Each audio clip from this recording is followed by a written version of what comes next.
ఆ దేవాసుర యుద్ధములో వృత్తాసురుడు పెట్టిన పెను బొబ్బకు కూలిరి వియచ్చరులు, సోలిరి దిశ అధిపులు, వ్రాలిరి అమరప్రజము, తూలిరి ఉరగేంద్రులు, ప్రేలిరి మరుద్ఘనము, జాలిగొనిరి అశ్వినులు, కాలు ఉడిగి రుద్రులు అవలీలన్ పడిరి ఆర్తిన్, బ్రేలిరి దినేశ్వరులు, కీలు వెడలినట్లు సురజాలములు పెన్నిదుర పాలగుచున్, దారాబీల గతితోడన్ తమ కేలి ధనువులు విడిచి నేలన్పడి మూర్ఛలను తేలిరి మహాత్మా.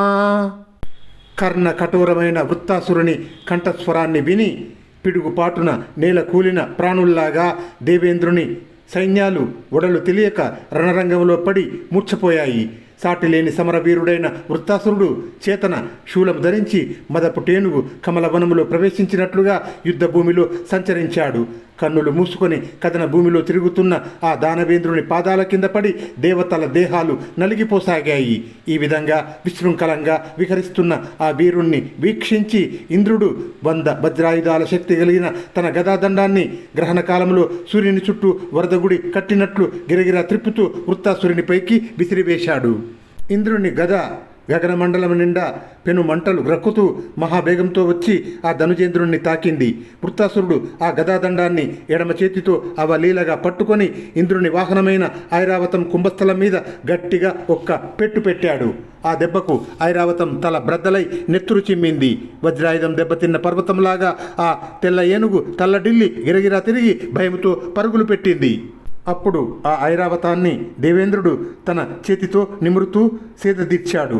అది చూశాడు వృత్తాసురుడు. తన తోబుట్టువు విశ్వరూపుణ్ణి మట్టుపెట్టినవాడు వీడే అని పట్టరాని దుఃఖం కలిగింది.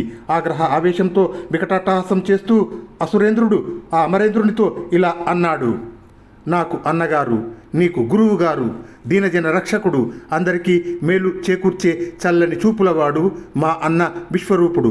అటువంటి మహానుభావుణ్ణి దుర్బుద్ధితో హత్య చేసిన పాపాత్ముడవు నీవు. ఈనాడు ఇక్కడ చేవదక్కి నా బాహు పంజరంలో చిక్కి 10 మందిలో నవ్వుల పాలైనావు. ఇదిగో ఈ నా శూలాన్ని దడదడ కొట్టుకుంటున్న నీ గుండెల్లో గుచ్చి మా అన్నగారి రుణం తీర్చుకుంటాను. ఎటువంటి నీచాతి నీచుడైనా నీలాగా కుటిల బుద్ధితో గురువును, అందులో ఆత్మ బాంధవుణ్ణి, పుణ్యమూర్తిని, భూసురవర్యుణ్ణి పట్టుకొని పశువును కోసినట్లుగా గొంతు కోసి చంపుతాడా?